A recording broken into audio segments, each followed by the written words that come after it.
Bus number 17 brought me to the stop on Clinova Street at exactly 3:30. I always arrive at Alburn's punctually, an engineering habit that has stayed with me even after 7 years of retirement. 36 years I worked at the Bridgeville power plant, and punctuality has become second nature. My son doesn't like to be late, a lesson I learned when he was a teenager and threw tantrums if I was late from work. Martha stood up for me then, explaining to him about responsibility and duty. Now Martha's been gone for 2 years, and there's no one to smooth things over between us. They have a decent house, two-story brick with a small front garden, which Daphne keeps in exemplary order.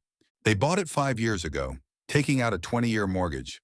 I remember how worried Alburn was then, counting and recalculating the monthly payments, afraid not to pull it off. White fence, trimmed boxwood bushes, even in winter, everything looks neat and expensive. The neighbors probably approve. This neighborhood likes order and doesn't tolerate neglect. I walk down the gray stone walkway, shake off my shoes on the welcome mat, and press the bell. Although I have spare keys to their house, I prefer not to use them unannounced. Daphne had hinted that it was inappropriate. They weren't children after all, for their parents to show up unannounced. I didn't say anything then, but I remembered. Daphne opened the door, 42 years old, blonde hair and a neat comb-over, a smile on her face that never reaches her eyes. She is dressed in a homemade ivory-colored suit, expensive, judging by the quality of the fabric. Daphne likes nice things and knows how to choose them. "Everett, just in time," she stepped aside, letting me pass. There was a deliberate joy in her voice, as if she were welcoming a long-awaited, but not too close guest. "Hey, come in, undress." Alburn's still in the shower, but dinner's almost ready. The hallway smelled of lavender-scented air freshener. I hung my coat on the dark wood coat rack, one of those things Daphne chooses herself according to criteria of style and prestige I don't know. The mirror in the hallway showed me a familiar reflection. Gray hair that I still cut short, deep wrinkles around my eyes, but my back still straight. At 72, I look exactly my age, not better, but not worse. I went into the living room. The room was immaculately clean, as always. Daphne works as a receptionist at Dr. Raymond's Medical Center, and that sterile neatness seems to follow her everywhere. Not a single dust speck on the polished surfaces, not a single item out of place. The sofa cushions are whipped and arranged with mathematical precision. Even the magazines on the glass coffee table are fan-folded as if in a doctor's waiting room. Paintings in identical frames hang on the walls. Landscapes without much character. Probably bought as a set at a furniture store. "Have a seat, Everett." Daphne pointed to the beige leather sofa. "You can turn on the TV if you want. The remote's in the nightstand, where it always was." I settled not on the couch, but in the chair next to it, the one that is tacitly considered mine during visits. The chair was comfortable, but it was too soft. You fell into it like a swamp. I didn't turn on the TV. I preferred to watch Daphne, who was pacing between the kitchen and the living room. She was adjusting the perfectly arranged napkins on the dining table, checking something in the oven, rearranging the fruit in the crystal vase. Her movements are sharp, nervous. Something was bothering her more than usual today. Appetizing smells wafted from the kitchen. Daphne, to her credit, cooks well, though with a little too much care. She got everything right, but without soul. Martha cooked quite differently. She could oversalt and undercook, but the food was always delicious, homemade. After her death, I learned to cook the simplest dishes, but more often I buy semi-finished products in the supermarket. Why try for one person? Alburn came downstairs about 15 minutes later, 44 years old, starting to go bald on the top of his head, like me at his age, but he tries to hide it by combing his thinning hair in a certain way. He wears a light-colored shirt and dark pants. Even at home, he dresses like he's going to a business meeting. "An insurance agent should always look respectable," he explained to me once. "Clients only trust someone who looks successful and trustworthy." "Hi, Dad." He extended his hand for a handshake. The handshake is firm but short. We haven't hugged in 15 years, not since his mother died. Martha had always been the link between us, able to connect with both me and my son. Without her, we're like two strangers, bound only by blood and formal obligations. Alburn. "How's work going? Any clients?" "It's okay. It's not the busiest season, but I'm getting some. Last week, I took out a policy on the Gordon family. Remember them? They live on Elm Street, the house with the red roof. I nodded, although I don't remember the Gordons very much. Albert likes to talk about his professional successes, but he does it in a strained way, as if he were trying to convince not only me, but himself that things were going well. He sat on the edge of the couch, tapping his fingers on his knee. Albert always does that when he's nervous. When I was a kid, it used to annoy me, and I'd reprimand him, make him sit still. Now I just note to myself and wonder what's bothering him. Is there a problem at work? Or something going on at home? Daphne brought a large oval platter of baked chicken out of the kitchen and set it on the table. The chicken was beautifully decorated with sprigs of rosemary and lemon slices, looking like a picture in a cooking magazine. Next came mashed potatoes, a salad of fresh vegetables, and a basket of bread. All right, men, to the table. Her voice was too cheerful. Too cheerful. The kind of tone usually used by kindergarten teachers or hospital nurses. Everett, sit at the head of the table as usual. My father used to sit at the head of the table, then myself when we had family dinners. Now it's just a place for a guest, a way to show respect for your elders, or a way to emphasize my age, depending on how you look at it. Lunch went through the usual routine of polite conversation. Daphne talked about her colleagues at the clinic, how Dr. Raymond was fighting with the medical equipment suppliers again, how Nurse Carolyn had tendered her resignation because she'd gotten married and was moving to another state. Albert talked about difficult clients who don't want to understand the importance of life insurance, who only think about today and don't care about the future of their families. I listened, nodding occasionally, answering direct questions with one-word answers or a couple sentences. The chicken wasn't bad, although it was a little dry. Daphne always overdries the meat. She's afraid it won't cook through, so she keeps it in the oven for an extra half hour. The mashed potatoes turned out airy, no lumps. The salad is fresh, though dressed too heavily with some expensive oil and herbs. How are you doing, Everett? Daphne tilted her head, feigning interest. She had a look of concern on her face that she was probably practicing in front of the mirror. How's your health? Have you been to the doctor lately? I'm fine. My blood pressure spikes sometimes, but the pills help. I saw Dr. Hartman a month ago. He said I'm fine for my age. It's natural at your age, she nodded with a connoisseur's look. The main thing is to take your medication regularly and see a doctor. And the house? Not hard to manage alone with such a household? And so it began. Daphne had been asking more and more questions about the house in recent months. Albert usually averts his gaze and concentrates on his food with his fork, as if he doesn't hear the conversation. I can manage. The house isn't that big. Martha and I have lived in it for 28 years, and I'm used to everything. But still, Daphne kept up, leaning across the table toward me. A 2-story house is a lot of work for someone your age. Stairs every day, cleaning, heating in the winter, air conditioning in the summer, plumbing. What if something breaks? What if you get sick and there's no one to help you? Daphne, Albert finally looked up from his plate. Daddy knows what he can do, but there was no conviction in his voice. Rather, he said those words out of duty, because that is what a son should say in his father's defense, and he seemed to agree with his wife. Of course, of course. Daphne waved her hand as if to ward off the awkwardness. I'm just worried. We're a family, aren't we? And families are supposed to take care of each other. After dinner, we went into the living room. Albert turned on the soccer game on the big flat-screen TV that takes up a good quarter of the wall.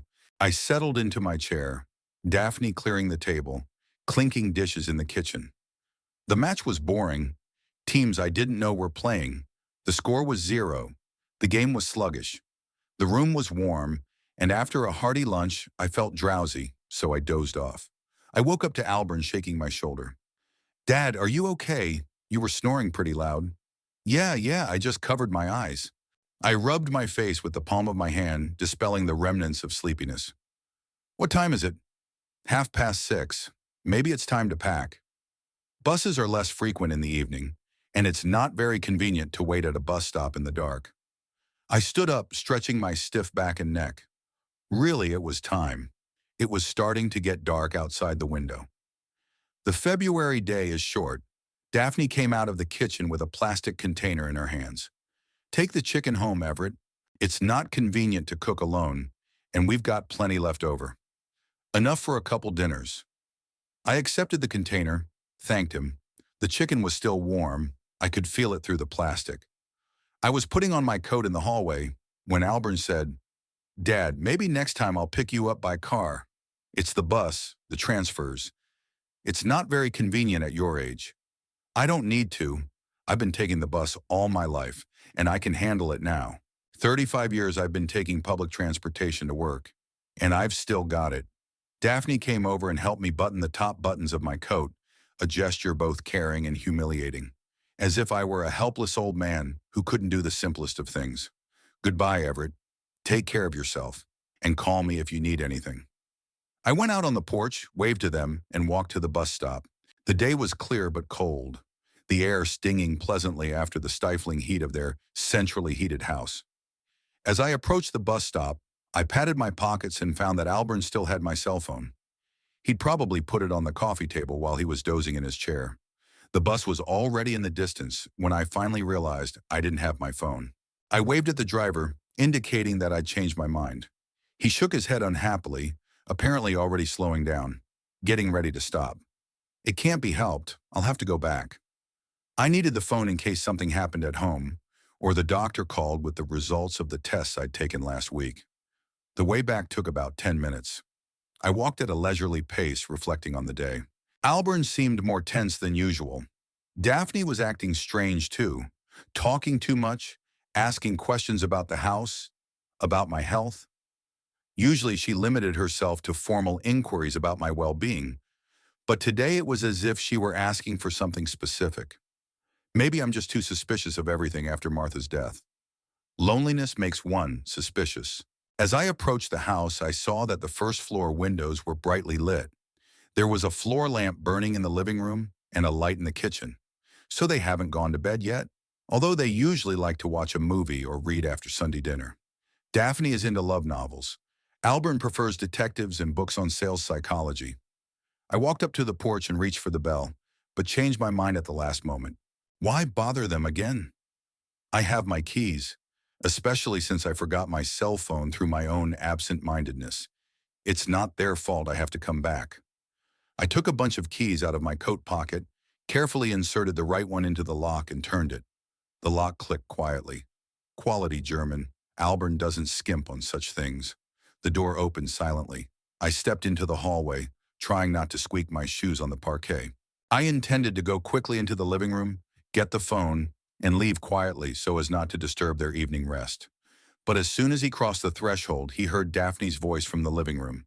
She was on the phone, and her tone was quite different, businesslike, sharp, without the usual sweet politeness.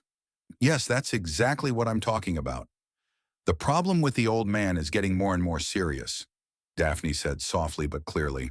The house had good acoustics, and every word reached the hallway. "Albern is too soft, too reluctant to take drastic measures. And time was running out. I froze in place, instinctively holding my breath. The problem with the old man? Was it me? My heart raced faster, my mouth dry. I leaned carefully against the wall so I could hear the conversation better.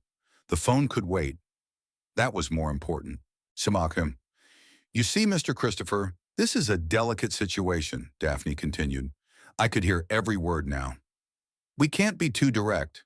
The old man's stubborn, hard. If he feels pressured, he might screw up the whole thing out of spite. Christopher's obviously a family name. The way Daphne talks to him, he's not a friend or a relative. More like some kind of professional. A lawyer or someone else. Either way, they're discussing me with outsiders, planning some kind of action against me. It's a nice house, yes." Daphne's voice grew even quieter, and I had to strain my hearing. "The neighborhood's upscale. The lot's big.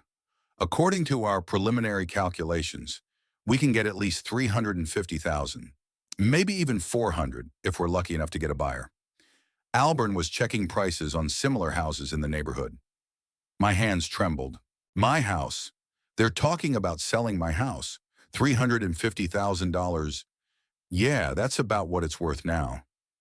Martha and I bought it in '97 for 80,000, and that was a lot of money back then. Then the neighborhood grew. Prices went up. And now my son and daughter-in-law know the exact value of my real estate. So not just dreaming, but seriously studying the issue. No, no, he doesn't agree yet, Daphne laughed, but it was an unpleasant, artificial laugh. Can you imagine? He lives alone in a 5-room house. He can barely keep up with the cleaning, but he's a jackass. He says the house is full of memories of his dead wife, like a donkey. That's what she thinks of me. She thinks Martha's memories are just sentimental bliss, an obstacle to her money. Full of memories, yes, it's true. Every room reminds me of her. The kitchen where she cooked big dinners for the whole family on Sundays. The living room where we watched the evening news and discussed the day's events. The bedroom where she died peacefully and quietly in her sleep, without agony or suffering. Exactly, Daphne continued. We were thinking of a nursing home. There are some decent ones in the neighborhood, not cheap, of course. Golden Years on Oak Alley, or Evening Peace outside of town. I made inquiries, the conditions are not bad, the staff is qualified. Blood froze in my veins. It's a nursing home, so they don't just want to sell my house. They want to get rid of me. Put me in an almshouse like a piece of junk in the attic. And she's already made inquiries, explored her options. She didn't make this decision today. She's been thinking about it for a long time. Yes, we realize that it will cost money. Daphne's voice became even more businesslike. But even with the cost of the nursing home, the sale of the property will give us a good capital. Alburn was calculating, even if the old man lives another 10 years, we'll still be in the black. If he lives another 10 years, she talks about my life as an economic problem to be solved for maximum profit. She plans my death like she plans a vacation or a new car. Cold, calculating, without a shadow of human involvement. And Alburn, it turns out, is also aware of it, even calculating the profitability of my death. Alburn's too sentimental, Daphne continued, irritation in her voice. He's always talking about duty to his parents, about respect for old age. I'm a practical man. The old man doesn't last forever, and the house gets cheaper every year. The neighborhood's not what it used to be. If we stall, we're going to lose a lot of money. So Alburn's still hesitating, and Daphne's pushing him. She's the mastermind behind the plan. But the son's not opposed on principle, just stalling, looking for ways to reconcile conscience with profit. And the neighborhood, by the way, is not getting cheaper at all. On the contrary, every year is becoming more prestigious. Daphne's just in a hurry to get the money. I took my shoes off carefully so they wouldn't squeak on the floor and took a few silent steps toward the living room. Needed to hear more, to see how far their plans went. The hallway was dark, and I could get pretty close without being seen. Daphne was sitting with her back to me on the couch, phone pressed to her ear, pen in hand, a notebook with some notes on the coffee table in front of her, the same table where I'd left my phone. You see, Mr. Christopher, the main problem is that legally we can't force him to sell. Daphne wrote something in the notebook, underlining certain words. The house is in his name. There's no will in our favor, no power of attorney. Alburn had talked to him about it once, but the old man had suspected something wrong. There's no will in their favor. That's right, because I haven't written one yet. After Martha died, I couldn't get around to it, or maybe I was subconsciously putting it off. I don't want to think about death, to plan the division of property, but now I realize that I delayed for nothing. I should have done everything long ago, and now I know exactly in whose favor. Yes, psychological pressure is just what you need. Daphne nodded, though her interlocutor did not see her. But we have to be careful. If he realizes that we are forcing him, he may bequeath everything to some charity out of principle, or sell the house while he's still alive and live off the money. Psychological pressure. They're planning to systematically attack my psyche to break my will. And here I thought Daphne was just looking out for my health when she asked about my well-being and the difficulties of living alone. Turns out she's studying my weaknesses, looking for ways to push me. Alburn should talk to him more often about his health, about the dangers of living alone. Daphne turned a page in her notebook. I saw that there was quite a lot of text written there. A plan of action or something? You could tell stories about elderly accidents. Fell in the bathtub, broke his leg, lay there for 24 hours until the neighbors missed him. Or a heart attack at home alone, no one to call an ambulance. Intimidation. They want to get me in such a state that I'll ask for a nursing home, agree to sell the house myself, so no one can accuse them of coercion. It's all fair, consensual, and Albert will tell me horror stories about lonely old people, pretending to care about them as a son. Oh, and one more thing. Daphne flipped through her notebook, checking her notes. Apparently, the plan was itemized. We were thinking of bringing in a doctor. We have connections in the medical center. We can arrange for Dr. Hartman to tell the old man a few words about the need for constant observation. That at your age, it's dangerous to live alone. You need care, nursing supervision. Dr. Hartman, I've been treating him for 5 years. I trust him. Turns out they're going to bribe him or get him involved in their dirty game. Connections at the medical center, that must be Daphne's job. An administrator can arrange a lot of things if she wants to. Of course, Mr. Christopher, we understand that your services cost money. Daphne wrote something down in her notebook and circled the numbers. But if everything goes smoothly, we'll be very grateful.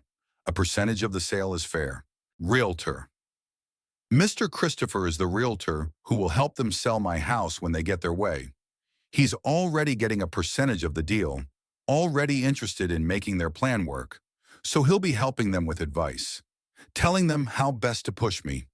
I stood in the dark hallway, feeling my back grow cold under my shirt. My heart was beating so hard I thought Daphne should hear it, but she was completely absorbed in the conversation, plotting my future. The future they thought I had that was practically non-existent. Okay, Mr. Christopher, we'll be in touch. Daphne was ending the conversation. Yes, we'll call in the middle of the week to discuss the details. And remember, don't say a word to anyone until we have a result. This is a family matter, family business. Nobody asked me, the main participant in this family affair. I wasn't considered a person at all, just an obstacle to my inheritance. Daphne hung up the phone and leaned back on the couch. All I could see was the back of her head, her blonde hair arranged in a perfect updo. She sat motionless for a few seconds, apparently mulling over the conversation, and then she stood up and walked toward the kitchen.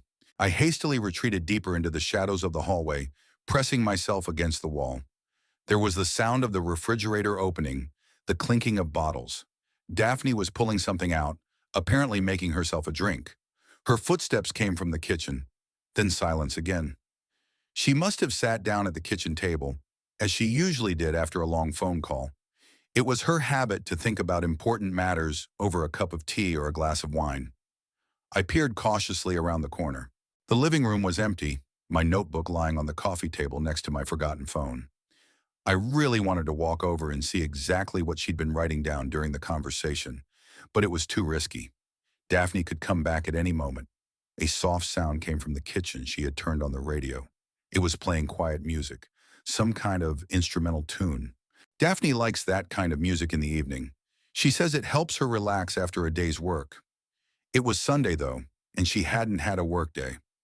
I stood in the hallway, hesitant to enter the living room or leave the house. On the one hand, I had to leave before I was discovered. On the other hand, I wanted to hear more, to see if they had any other plans that I didn't know about. Maybe Albert would call and they could discuss the details of their plot. The music in the kitchen played for about 10 minutes, then faded. Footsteps were heard. Daphne was coming back into the living room. I retreated farther into the shadows, almost to the front door. My heart was pounding so hard I was afraid she'd hear me. Daphne walked past the hallway without looking in my direction.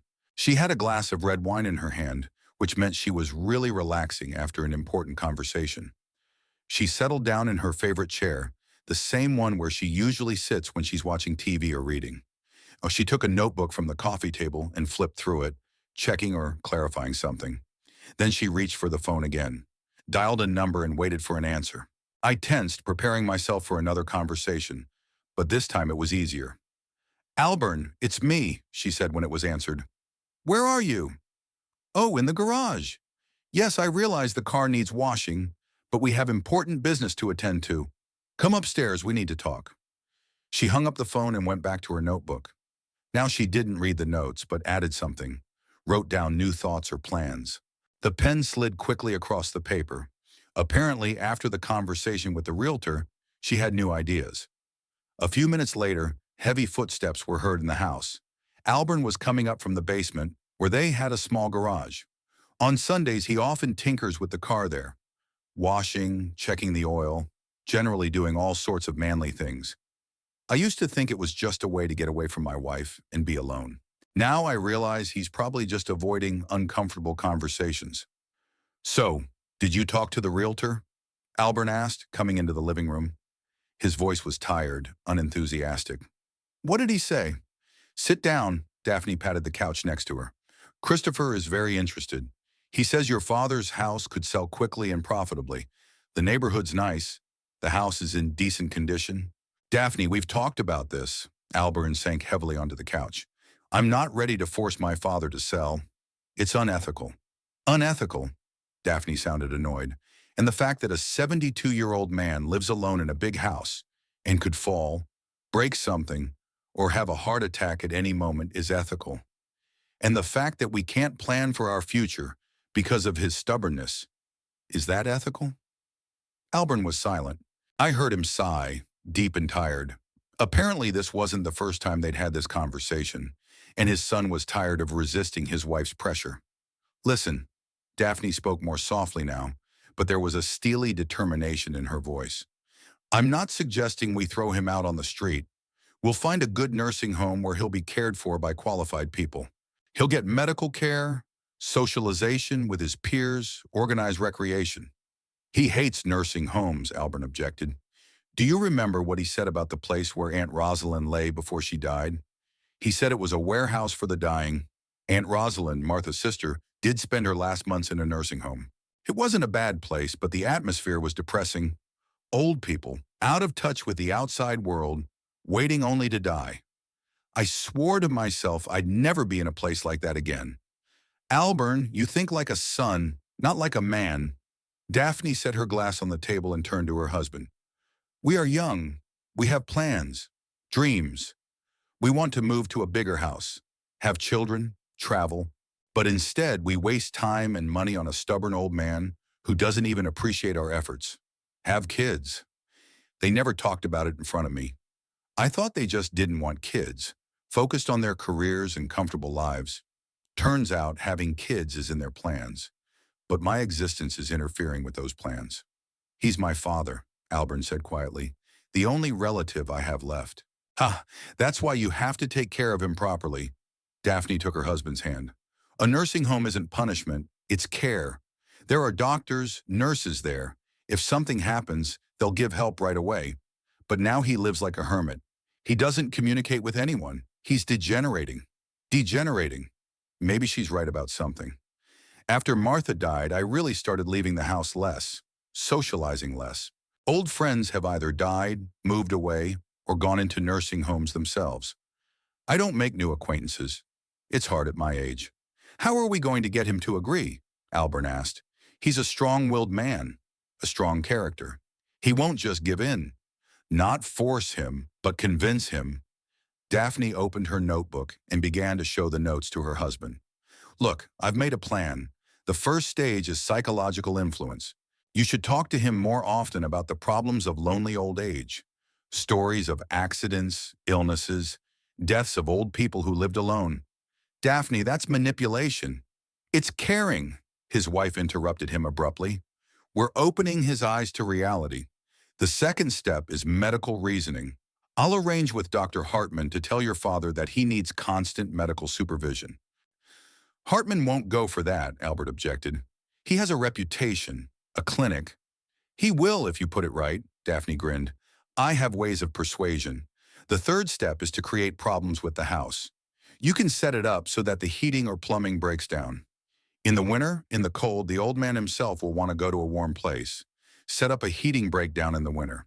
This is no longer just psychological pressure. It's creating a dangerous situation. In February, in a house without heating, you can freeze to death. So they're willing to risk my life for their plans. It's too much, Albert shook his head. If he catches cold, if he gets pneumonia. Not right away, Daphne waved her hand. We'll try mild methods first. Extreme measures only if nothing else works. And then, if he gets sick, it will only confirm that it is dangerous to live alone at his age. The cynicism of this woman was astounding. She's willing to make me sick to prove her point. And if I die of pneumonia, they'll get the house even faster. without the hassle of a nursing home. And the fourth phase?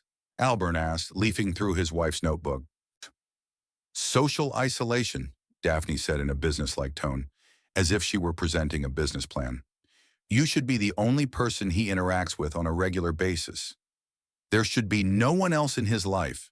Then our opinion will be his only authority. Social isolation. They want to cut me off from all other people, make me completely dependent on their opinion, like a cult or a totalitarian state. Control of information, control of communication, control of thoughts. Daphne, you sound like a psychopath. Albert moved away from his wife. This is my father, not the enemy. He is the enemy, Daphne flared up. The enemy of our future, of our well-being, of our plans. As long as he's alive and holding on to this house, we can't have a normal life. Daphne, calm down. No, listen to me. She got up from the couch and started pacing the room. I'm 38 years old. If we want children, we have to hurry. But what are we going to raise them on? On your insurance agent's salary? And we need a bigger house, and it's time to change the car, and children's education costs money. 38 years. So I was wrong. I thought she was 42. But that doesn't change the point. The biological clock is ticking, money is urgently needed, and I'm an obstacle to a happy family life. Your father lived his life, Daphne continued. He had a wife, a family, a career, a home. He got everything he wanted out of life, and now it's our turn. Why should we wait until he deigns to die? Daphne, stop it. Albert spoke more softly, but there was irritation in his voice. Don't talk about death like that. Why, isn't it true? Daphne stopped in front of her husband with her arms at her sides. Haven't you thought about it? Didn't you calculate how many years he had left? Didn't plan what you were going to do with the inheritance? Silence. Albert didn't answer, which meant yes, I had. Yes, calculating. Yes, planning. My own son is dreaming of my death and figuring out how to spend the inheritance. See? Daphne sat back down on the couch and took her husband's hand. I'm just saying out loud what you're thinking. The difference between us is that I am ready to act and you are only dreaming. All right, Albert said after a long pause. We'll try soft methods, but no heating breakdowns or anything else extreme. Deal? It's a deal. Daphne kissed her husband on the cheek. You'll see. Everything will work out. The main thing is to act systematically and not to rush. They had a deal. The son agreed to participate in the conspiracy against his own father. Maybe he really thinks he's acting in good faith, that a nursing home would be better for me. Or maybe he just got tired of fighting with his wife and chose the path of least resistance. I stood in the darkness of the hallway, feeling the world crumble around me. The family I thought would be my only support in my old age had turned out to be a bunch of vultures waiting for me to die. The son I raised, educated, and helped to get back on his feet is ready to betray me for money. Albert and Daphne continued to sit on the couch, discussing the details of their plan. I could see their profiles in the light of the desk lamp. She leaned toward her husband, showing something in a notebook. He nodded, sometimes objecting in a low voice. A normal married couple, planning for the future. Only this future was built on my bones. So it's a deal. Daphne closed the notebook and set it aside. You start working with him next weekend. You'll visit him and gently start a conversation about his health, about the problems of single life. What exactly is there to talk about?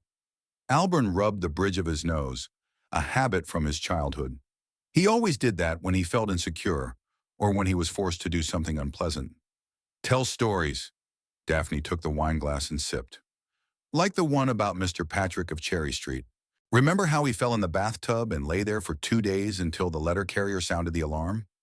Or old Mrs. Connor, she had a stroke at home, and when they found her, it was too late.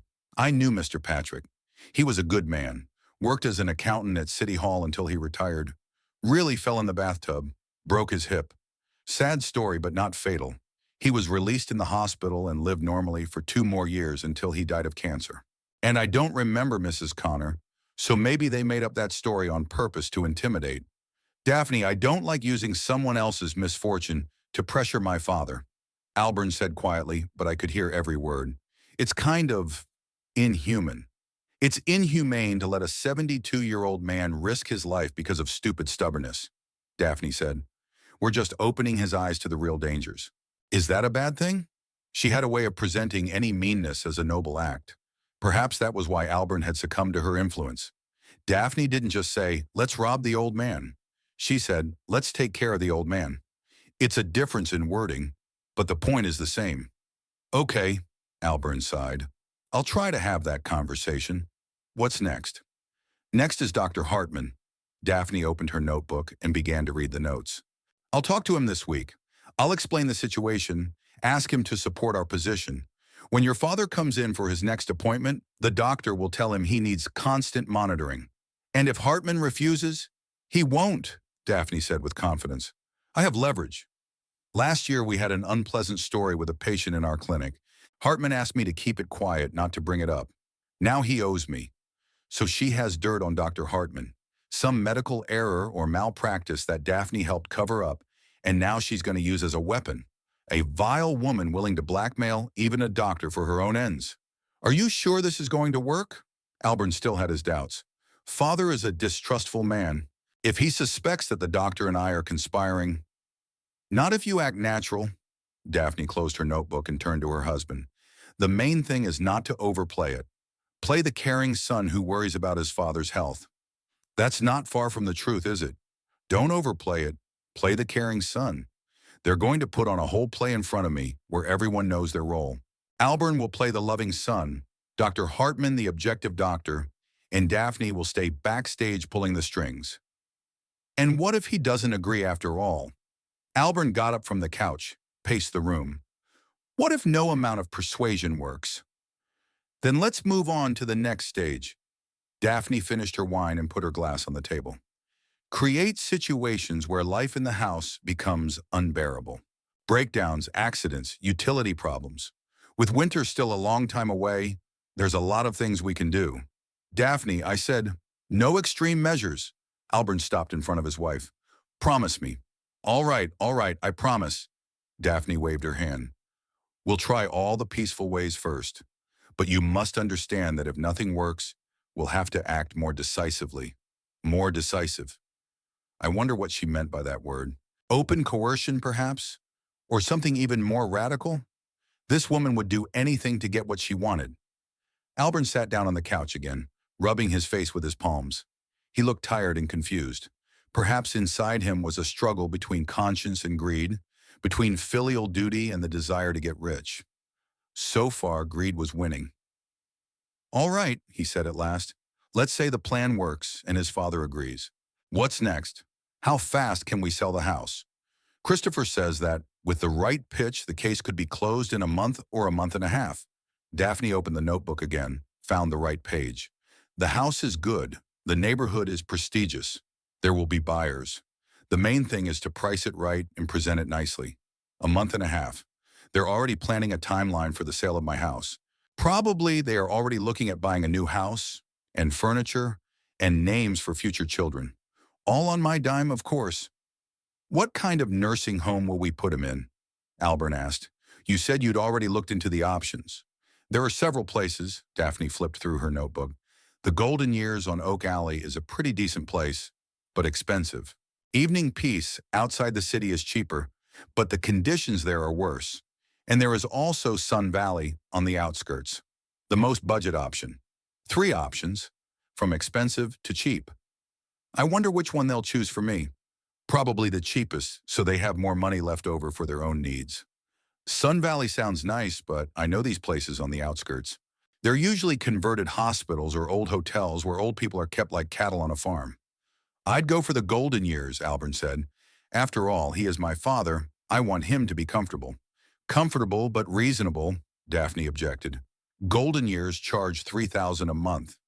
In a year, that's $36,000. And in Sun Valley, it's only $1,500. That's a difference of 1.5 times. 1,500 versus 3,000. For them, it's a big difference. For me, it's a matter of life and death.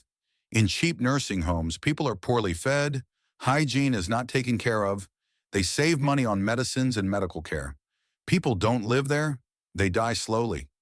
Daphne, my father worked all his life, paid taxes, raised me. Albern said with conviction. He deserved a decent old age. Let's not skimp on his comfort. Albern, you're too sentimental.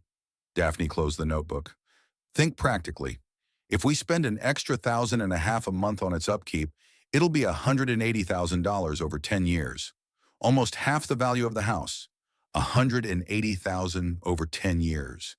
She's already calculated what it would cost me to live in a nursing home, and she thinks it's money better spent on herself. This woman's cynicism knows no bounds. Okay, Albern gave up. Let's go with Sun Valley. But I want to see the place first to make sure it's not too bad. Of course you will, Daphne got up from the couch. Next week we'll go there together. We'll assess the conditions. In the meantime, we should get started on the plan. She went to the kitchen, probably going to wash a glass. Albern stayed in the living room, sitting motionless, staring at one point, probably realizing the magnitude of what he'd agreed to.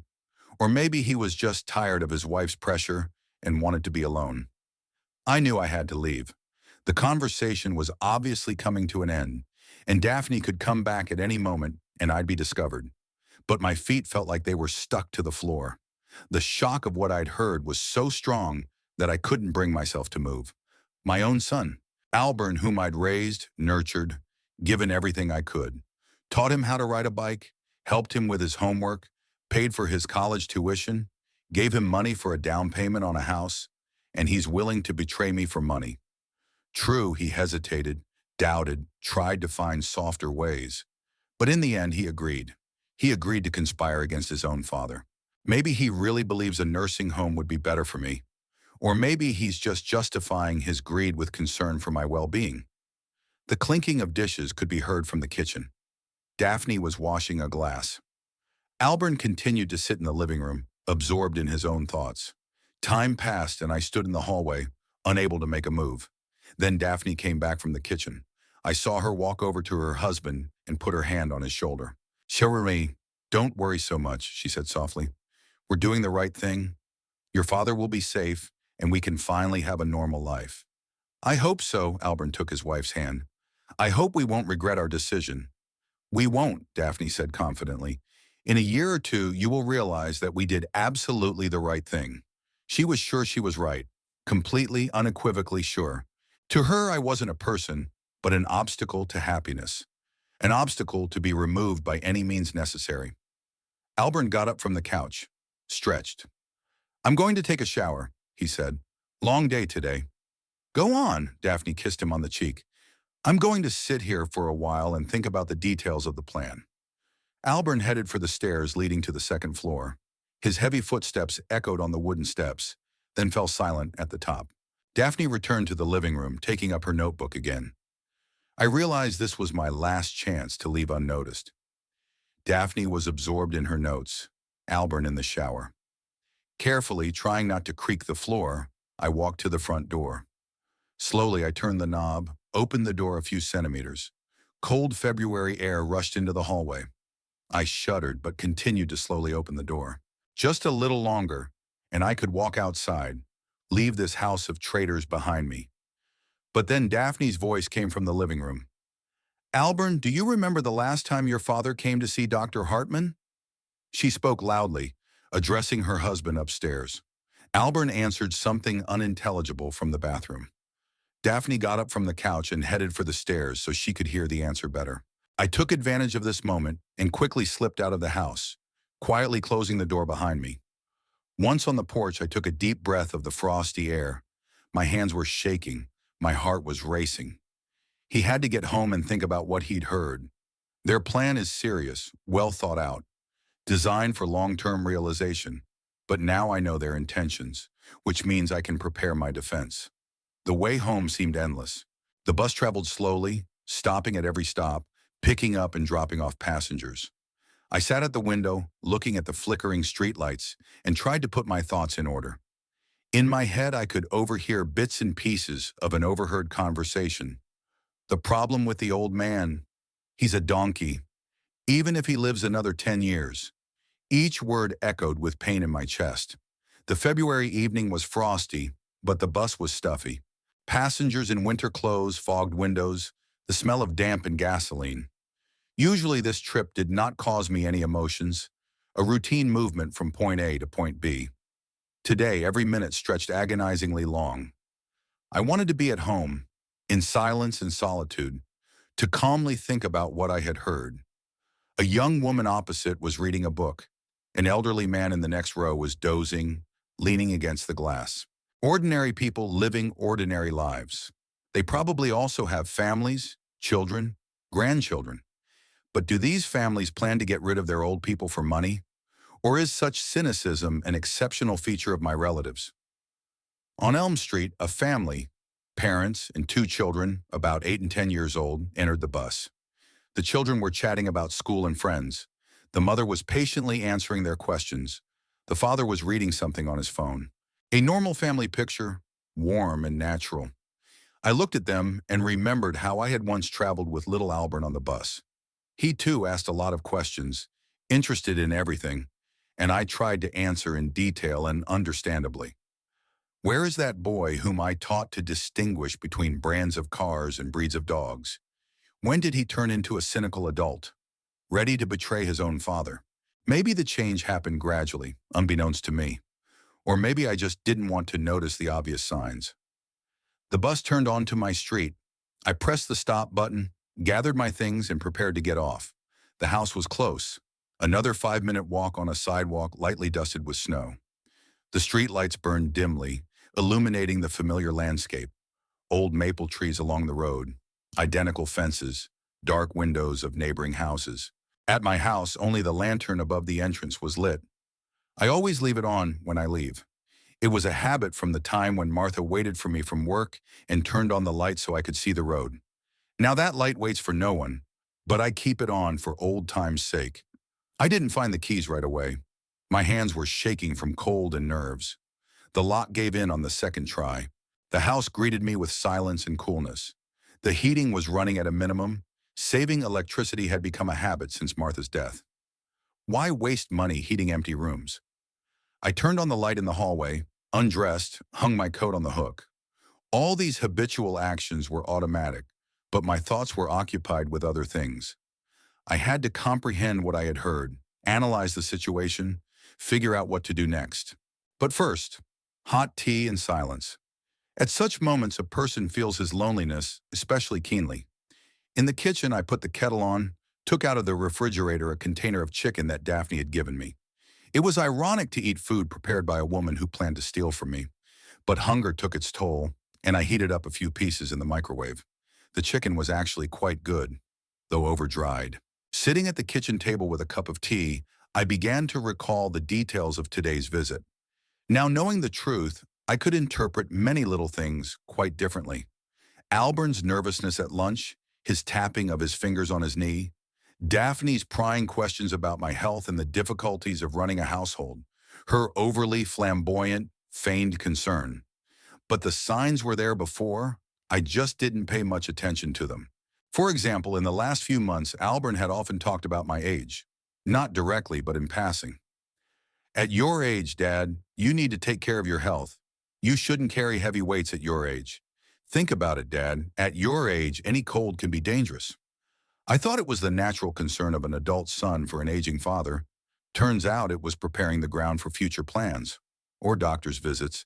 Albern had never been interested in my visits to Dr. Hartman before, but in the last few months, he started asking me regularly, "What did the doctor say? What tests did he prescribe? Are there any serious problems?"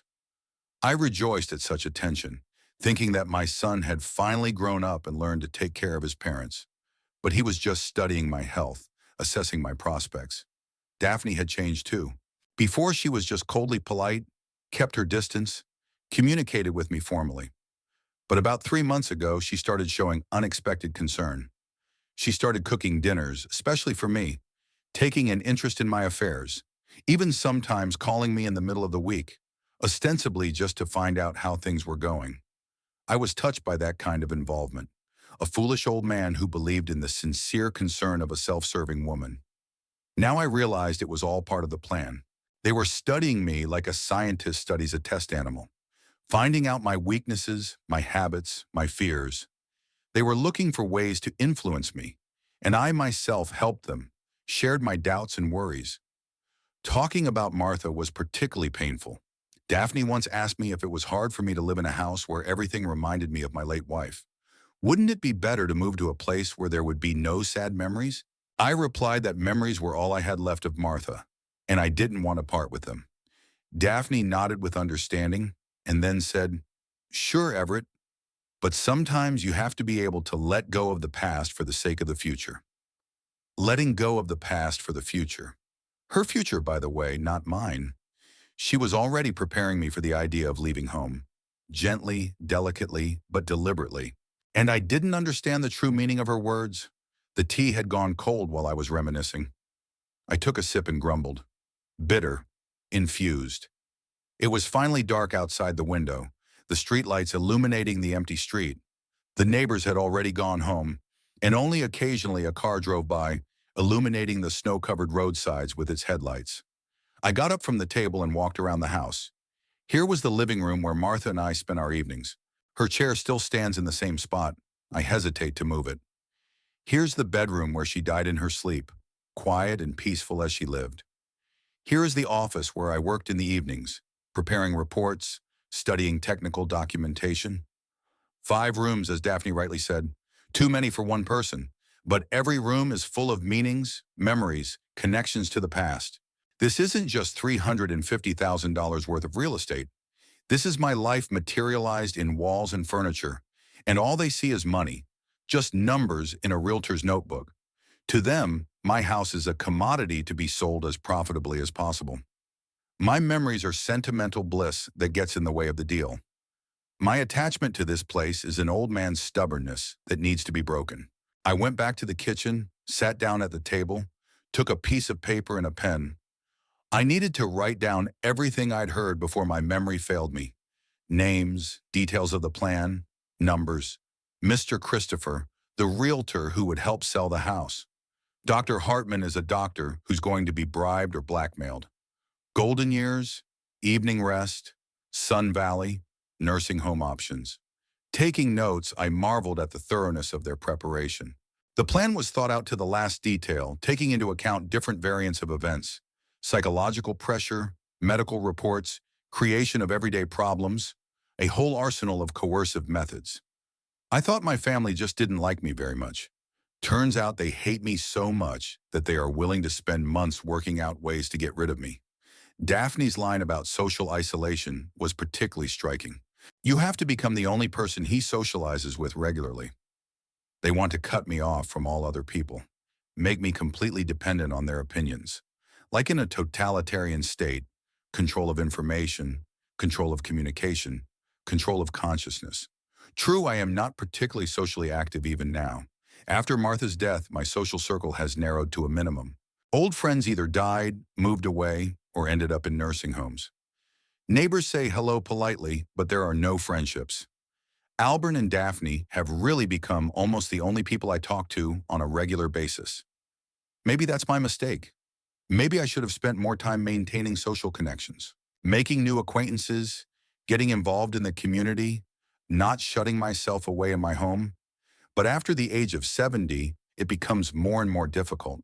You have less energy, less interests, and the people around you only see you as a burden. I finished my notes and put the pen away. The sheet of paper now contained everything I'd learned today, evidence of betrayal of my own family. But what to do with this evidence? Who would I show it to? And would they believe me? Albert, if pressed against the wall, might deny it. He'll say I've got it all wrong, that they really care about my welfare. Daphne will lie through her teeth, and Mr. Christopher and Dr. Hartman are strangers. They won't confirm inconvenient facts. The clock in the kitchen read 11:30. Usually at this time, I was getting ready for bed reading a little, watching the evening news, taking my medication. Today, sleep did not come. My mind was spinning with thoughts, plans, memories. Something had to be decided. Something had to be done. But what exactly? I picked up the list of notes and reread it once more. Psychological pressure, medical reports, social isolation, creating domestic problems, a whole program to destroy my will and autonomy. And at the end, a nursing home on the outskirts of town where I'll slowly die surrounded by the same abandoned old people. No, that's not going to happen. I'm not old and helpless enough to let them do that to me. I have time to prepare. I have the strength to resist. I have the intelligence to destroy their plans. Albert and Daphne think they are dealing with an old, lonely, helpless man. But they are mistaken. 72 years old is not a judgment. I've lived a long life. I've seen a lot. I know a lot. And I certainly know how to protect myself from predators, even if those predators bear my last name. I woke up at 7:30 in the morning, though my alarm clock was set for 8. The sleep was disturbing, full of fragmented dreams of a nursing home and people in white coats. Several times during the night I woke up from my own moans, lay in the dark, listening to the silence of the house. By morning I finally realized, yesterday was not a nightmare. Everything he had heard was a harsh reality. The gray February dawn was glimmering outside the window. It had snowed all night, and now the yard was covered with an even white blanket. Beautiful, but cold. I got up, showered, dressed, and went down to the kitchen to make breakfast. The usual morning routine helped me gather my thoughts and get in the mood for the big day. Over breakfast, I reread yesterday's notes once more. In the daylight, Daphne and Albern's plan looked even more cynical. Especially striking was the cold calculation with which they planned my future. It was as if they were not talking about a living person, but a piece of furniture to be scrapped. But now I had an advantage. I knew about their plans, and they didn't suspect that I was aware of it. This gave me time to prepare countermeasures. The key was to act quickly, but carefully, so as not to arouse suspicion. The first order of business was to deal with legal matters. Wills, powers of attorney, estate administration, all of which required a lawyer. I had the phone number of Mr. Baxter, who had helped with the paperwork after Martha's death, an elderly, experienced lawyer with an impeccable reputation. Just what I needed for a delicate case. At 9:01 a.m., I dialed Baxter's office number. The receptionist told me that the closest available appointment was Thursday, but when I told her the matter was urgent and involved a will, she suggested I come by at 2 o'clock this afternoon. Apparently, wills are a priority for the law office. I had 5 hours to meet with the lawyer. I had to make good use of the time. I pulled a folder of documents from the closet and spread them out on the kitchen table. Home ownership certificate, bank statements, insurance policies, retirement savings. A small fortune, but for the average retiree it was quite decent. The house was valued at $350,000. Daphne and Albern had studied the market correctly. There was another $87,000 in the bank accounts, the balance of Martha's insurance and savings from years of work, plus the pension payments that would be coming in until I died. In total, almost $500,000 in amount worth betraying my own father for. I folded the documents neatly back into the folder. Albern had expected to receive all this inheritance, and Daphne had already planned how to spend the money, but they'd miscalculated. I haven't written a will yet, which means legally nothing belongs to them. And now that I know their true intentions, I'll make sure not a dime goes to those vultures. At 12:30, Albern called. I saw his name on the phone screen and my heart jumped. First call since last night's eavesdropping. I wonder where he'll start. Would he play the caring son, or would he go straight to psychological pressure? Hi, Dad. His voice sounded normal. No special notes. How's it going? Did you have a good trip yesterday? Normal. I tried to speak as usual, not to give away my knowledge. The bus was on time. Listen, I've been thinking. Albern was silent, apparently, choosing words. Maybe we should talk about your health. At your age, it's important to have regular checkups. Here we go. The first stage of Daphne's plan is psychological influence through healthcare.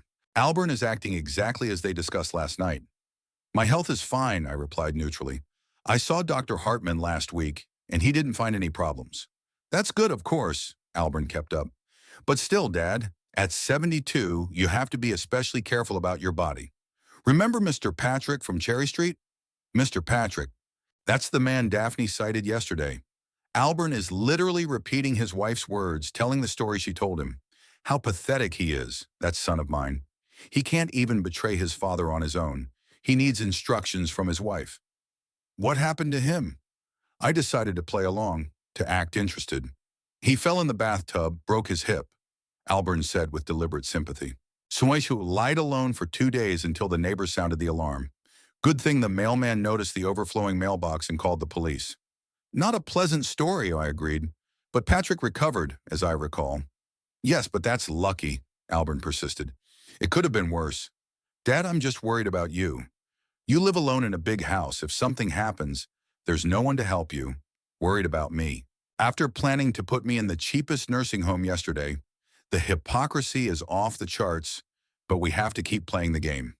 Albern, there's nothing wrong with me. Don't get yourself all worked up. Okay, okay. He backed off, but I could sense it was temporary. Just know that if you need help, Daphne and I are always there for you. Support. Yes, support the road to the nursing home. After these words, the conversation quickly ended with casual phrases about the weather and plans for the week.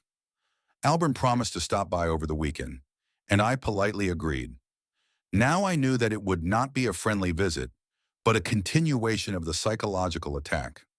At 1 o'clock in the afternoon, I got dressed and drove to Mr. Baxter's office. His office was located downtown in an old brick building next to the bank. A solid place, inspiring confidence. The receptionist, a woman in her 50s, greeted me friendly and ushered me into the lawyer's office. Mr. Baxter hadn't changed much in 2 years.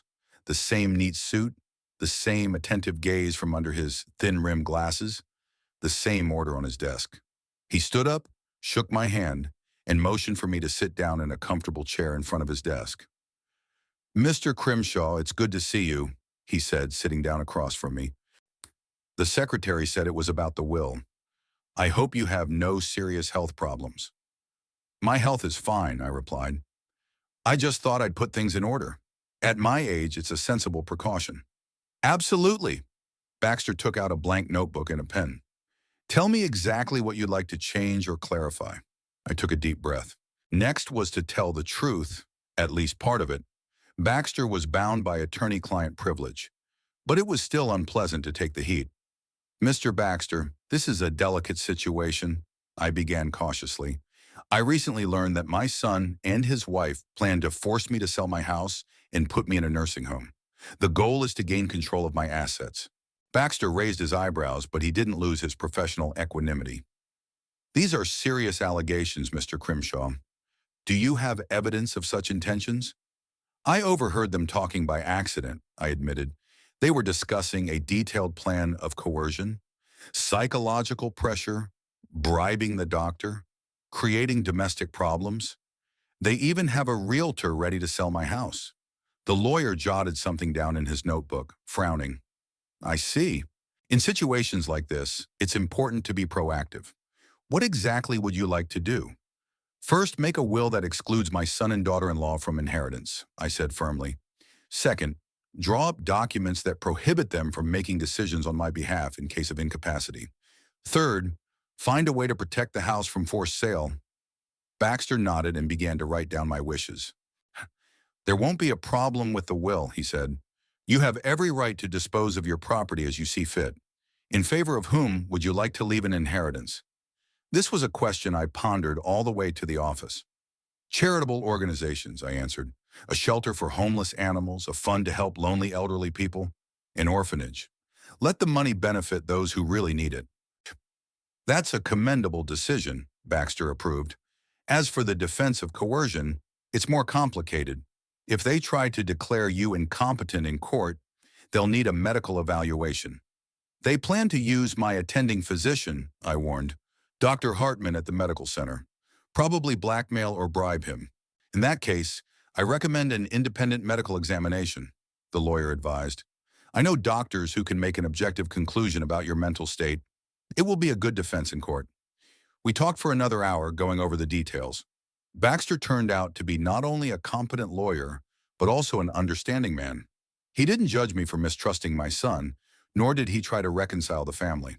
He was just helping me solve a legal problem. The documents will be ready by the end of the week, he said at the end of the meeting.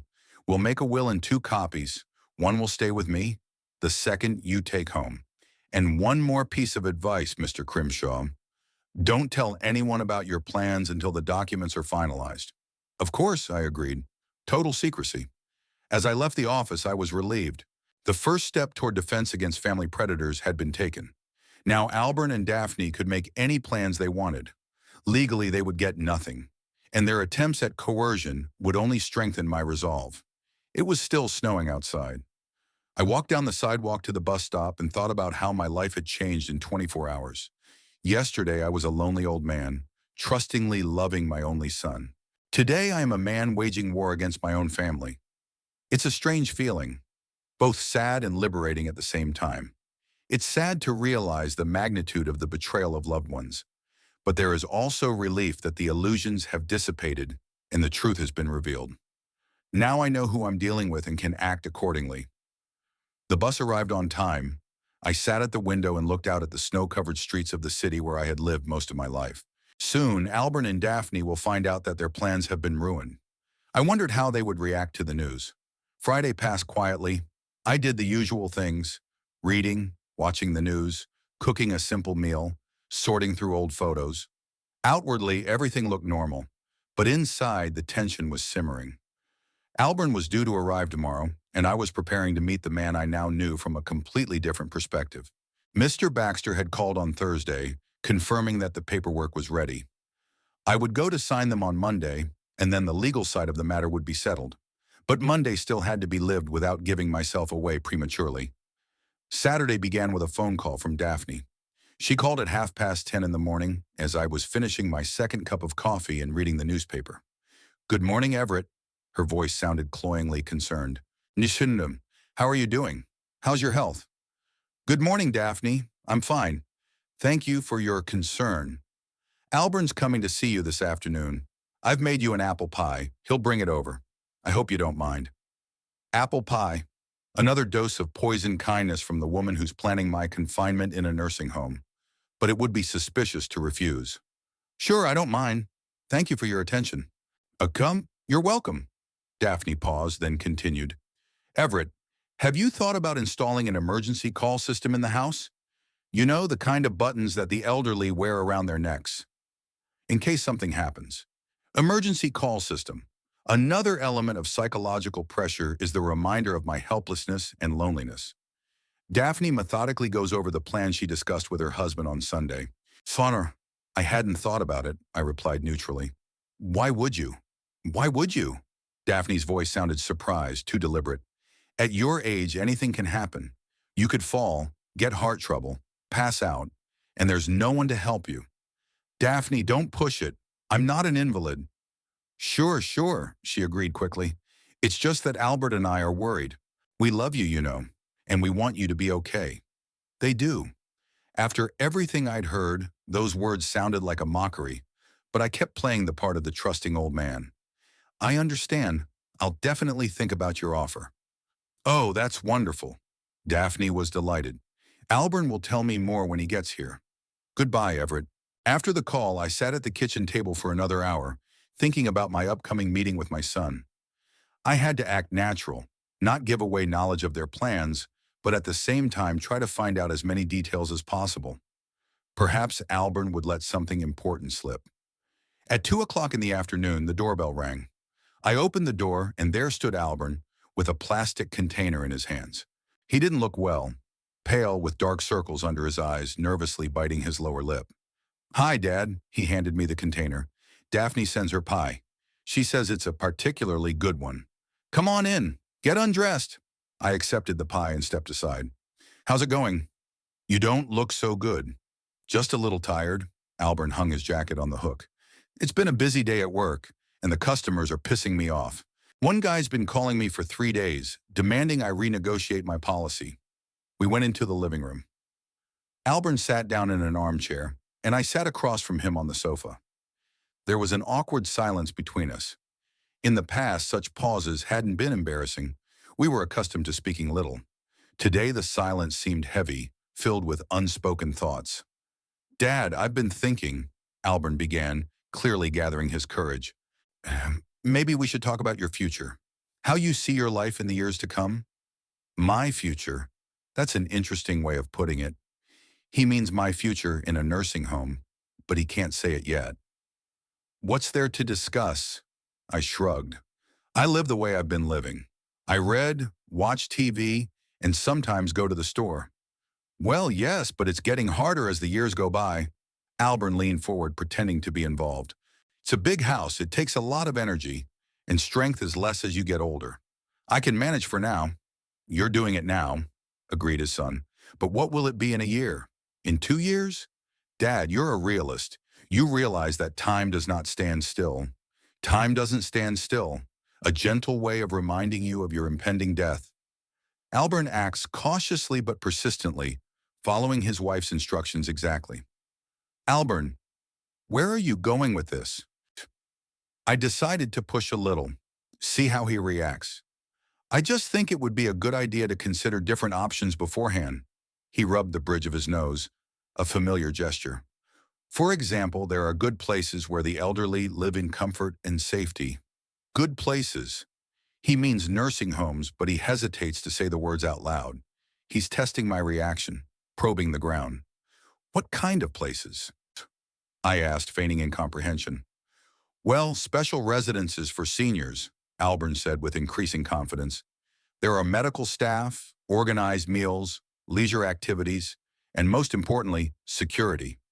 If anything happens, help is close by. Special residences. It's a nice name for nursing homes. A marketing ploy to make the almshouse more attractive. It must be expensive, I remarked. There are different options. Albert perked up, apparently deciding he'd caught my interest. Daphne has been looking into it, and she says it might be possible to find something suitable to my means. Daphne's been looking into it. Of course she did, and she chose the cheapest option so she could keep more money for them. Why would Daphne be interested in this? I asked innocently. Albert hesitated, realizing he'd spoken. Just out of curiosity. We care about you. We want to know what possibilities there are. They do. Yes, a special kind of care. To drive my father into the cheapest nursing home and forget about his existence. I see, I nodded. What are these places? What are they called? There are a few in the neighborhood. Albert clearly didn't want to go into details. Golden years. Evening rest. They vary in level and cost. He didn't mention Sun Valley, the one Daphne had chosen for me, so he's not ready to tell me his true plans yet, or he's waiting for a better time. Have you seen these places yourself? Not yet, Albert admitted, but we plan to go with Daphne to see them. Just out of curiosity, of course, just out of curiosity. They're going to pick my prison, and they call that curiosity. The cynicism is off the charts. Albert, why are you suddenly interested in this subject? I decided to push a little harder. Did something happen? My son rubbed the bridge of his nose again, fidgeted in his chair. You know, Dad, I'm just worried. I was talking to a colleague last week, and he was telling me about his father. He lived alone, everything seemed fine, and then he fell at home, broke his leg. He lay there for 12 hours until the neighbors noticed. A co-worker and his father. Another horror story from Daphne's arsenal. I wonder if this co-worker really exists, or is Albert just retelling a made-up story? What happened to him? It was nothing. The hospital cured him. But it made me think about your safety. You live alone too, far away from your neighbors. Albert, I understand your concerns, I said gently, but I feel fine for now. If the situation changes, we'll talk about it. Of course, Dad, of course, he agreed hastily. I'm not insisting. I just want you to know that there are options. There are options. Yes, one option, Sun Valley for $1,500 a month. All the other options exist only in his imagination. We didn't talk for a while. Albert was obviously considering how to continue his attack. I pretended to ponder his words. Chornovasuren, what would happen to the house if I moved somewhere else? I asked as if by the way. Albert became visibly animated. At last the conversation came to the main topic. Well, you could sell the house, he said, trying to sound indifferent. The money could be used to pay for a new place to live. And if there is more money from the sale than is needed to pay for it, the rest could be invested in a bank, earning interest. Albert said with increasing confidence. Or in securities. Daphne knows financial matters. She'll help you choose the best option. Daphne will help. Of course she will. She'll choose the most profitable investments for herself, and I'll get a minimum pension and live out the rest of my days in a miserable nursing home. I see. I nodded thoughtfully. And who will deal with the sale of the house? There are good realtors. Alburn was clearly pleased by my interest in practical matters. Daphne knows a specialist, says that he is very professional. A specialist named Christopher, who is already receiving a percentage of the future sale of my house. Alburn doesn't even try to hide the fact that everything has been thought out and prepared. What's his name? This professional? Mr. Christopher, I think. Alburn barely hesitated. Sona Daphne has already spoken to him, and he's ready to help when needed. She had, so they're so sure of the success of their plan that they're not shy about discussing the details with outsiders. That's a lot of nerve. What did he say about the value of the house? He estimates it at around 350,000, maybe a little more. Alburn didn't hide his awareness. Not a bad sum for a comfortable old age. Not a bad sum for their comfortable life, I'd like to add. But I restrained myself, continuing to play the role of a naive old man. Yes, it's a lot, I agreed. Enough for a long time. A long time, Alburn said. The main thing is that the money should work properly. We talked about distracted topics for another half an hour. Alburn talked about his work, and I talked about the books I was reading, but the main conversation had already taken place. The son had stated his position, I had shown interest. Now they'll think the plan is working, that I'm starting to lean toward the idea of moving. At 5 p.m., Alburn was on his way home. Dad, think about our conversation, he said as he put on his jacket. You don't have to make a decision now. Just keep in mind that there are options. I will, I promised. Thanks for your concern. We love you, Dad. We want you to have a good time. They do. Of course they do. My money and my real estate. After my son left, I sat in the living room for a long time, analyzing the conversation. Alburn had laid out almost all the cards. Now I know that the plan is being actively implemented, that the realtor is already connected, that the financial issues are thought out. The final touch is the medical justification for the move. I wonder when Dr. Hartman will get the request from Daphne. And how will he react to her blackmail? Anyway, tomorrow's Sunday, Monday, I'll sign the papers with Mr. Baxter, and then all their plans will fall apart like a house of cards. I'll just have to wait for the right moment to break the news to them. Monday morning, I woke up feeling like my whole life was going to change today. The March sun was shining outside my window. Winter was finally receding, and I could feel spring approaching. Symbolic, the old ends and the new begins. By 10 o'clock in the morning, I was already in Mr. Baxter's office. The papers were on his desk in neat folders. Wills, powers of attorney, incapacity orders. Everything had been drawn up exactly as I had asked. Mr. Crimshaw, read each paragraph carefully, said the lawyer. If there's anything you're not satisfied with, we can make changes. I read slowly, thoughtfully. The will was flawless. The house and all the property went in equal shares to 3 charitable organizations, a shelter for homeless animals, a fund for the elderly, and an orphanage. Alburn received a token dollar so that no one could contest the will by claiming an accidental omission. That's right, I said, picking up a pen. Where do I sign? Mr. Baxter showed me the places to sign. The secretary and another member of the office staff acted as witnesses. In half an hour, all the formalities were completed. One copy stays in my safe, Mr. Baxter explained, sealing the documents.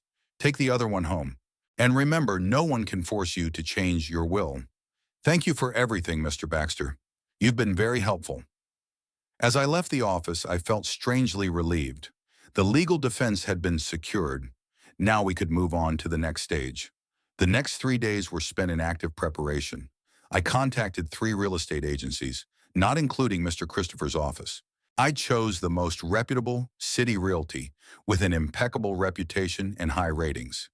The agent, Mrs. Palmer, came for a viewing on Wednesday. It's a great house, Mr. Crimshaw, she said, as she walked through the rooms. The neighborhood is upscale. The condition is good.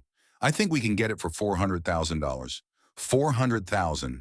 50 more than Mr. Christopher had estimated. Apparently, Daphne's partner was planning to make money not only on the commission, but also by undercutting the price. How long will it take to sell? At this price and in this neighborhood, no more than a month, Mrs. Palmer said confidently. I already have several potential buyers. We've signed a contract for the exclusive right to sell. The house will be on the market by the end of the week. Albert and Daphne will hear about it from newspaper and internet ads. I wonder what their reaction will be. Thursday evening, Albert called. His voice sounded strained, even anxious. Dad, what's up? Daphne and I would like to come down this weekend. There's something important to discuss. Something important. I guess they've decided to move into the active phase of the plan. Maybe Daphne's already talked to Dr. Hartman, and they're ready to make a medical argument to me. Sure, come on over. I'll be home. Oh, great. And Dad, don't make any big decisions before we talk, okay? No big decisions. If he only knew what decisions I've already made and implemented. Okay, Albert, see you later. Friday passed in final preparations. I went through my personal belongings, putting away things I wanted to keep, photos of Martha, her jewelry, a few books with inscriptions. Everything else would go with the house to new owners or be donated to charitable organizations. In the evening, Mrs. Palmer called with good news. Mr. Crimshaw, there are already two serious offers. One family is willing to pay full price in cash. They want to see the house on Monday. That's great. You can make any time you like.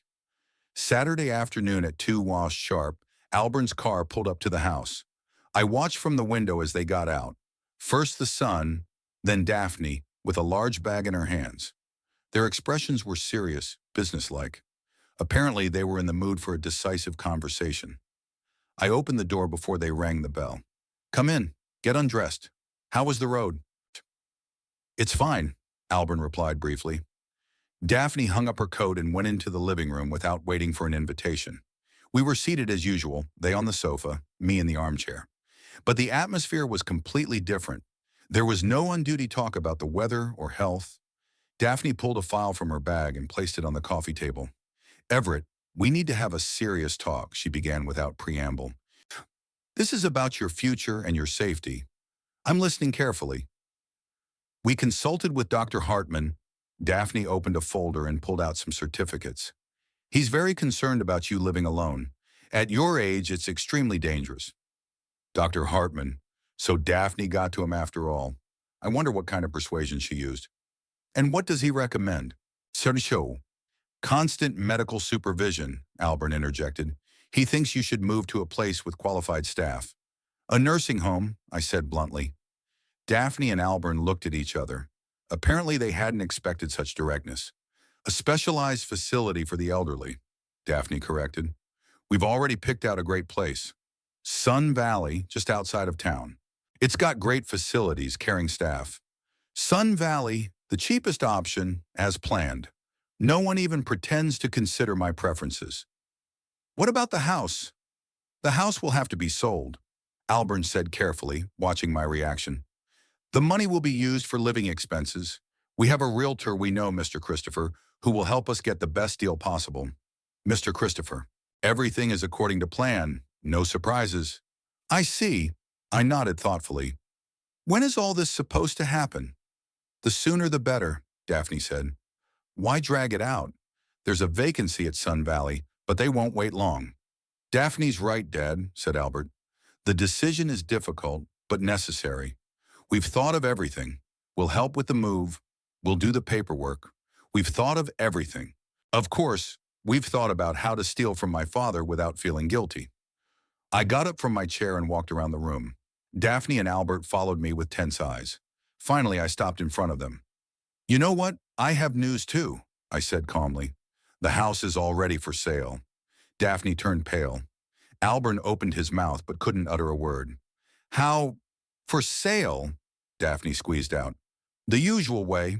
Through the real estate agency, City Real Estate. There are buyers already and the deal's going down next week. Dad, what are you doing?